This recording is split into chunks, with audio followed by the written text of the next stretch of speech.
এ পর্যায়ে জানাবো metal presents কৃষি সংবাদ সুজলা সুফলা।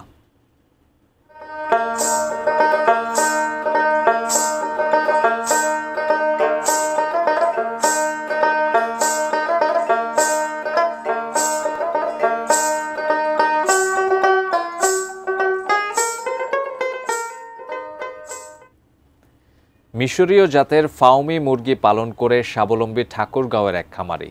শখের বশে খামার করে স্বাবলম্বী তিনি। প্রাণী সম্পদ বিভাগ বলছে, চাহিদা ও চড়া দামের কারণে ফাউমি জাতের মুরগির খামার খুবই লাভজনক। ঠাকুরগাঁও প্রতিনিধি MS আমাদের রিপোর্ট। ইউটিউব দেখে আগ্রহী হন ঠাকুরগাঁও সদর উপজেলার ঢোলারহাট গ্রামের বাসিন্দা আব্দুল কাদের জিলানী। 5 বছর আগে শখের বশে 50টি ফাউমি মুরগি পালন শুরু করেন। প্রথম সপ্তাহে ঠান্ডা লেগে মারা যায় 20টি। থেমে যাননি, বড় করেন বাকি 30টি বাচ্চা। তার খামারে এখন 1,500-এরও বেশি ফাউমি মুরগি। রোগ প্রতিরোধ ক্ষমতা সম্পন্ন ফাউমি মুরগির ডিম ও মাংসের রয়েছে চড়া দাম। প্রতিদিন 250 থেকে 300টি ডিম পান জিলানী। মাসে আয় করেন 60 থেকে 70 হাজার টাকা। বর্তমান মুরগি আছে 1600-র মতো, তার মধ্যে ডিম পাড়া 400 মুরগি। আমি দৈনিক ডিম থেকে আপনার 60 থেকে 70 হাজার টাকা বর্তমানে আয় করি। আর আমার কাছে মিশরীয় যে কোনো বয়সের বাচ্চা বিক্রি করি আমি।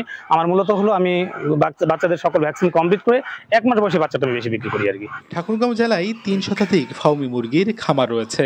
ভর্তুকি মূল্যে বাচ্চা দেওয়ার পাশাপাশি খামারিদের উৎসাহিত করছে প্রাণী সম্পদ দপ্তর।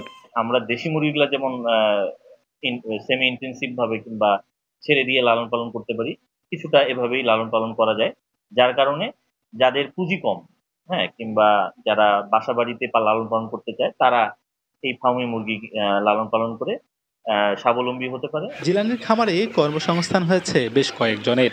তার সাফল্য দেখে বাচ্চা নিয়ে খামার করছেন আরও অনেকে। MS আমাদ, ATN news, Thakurgaon.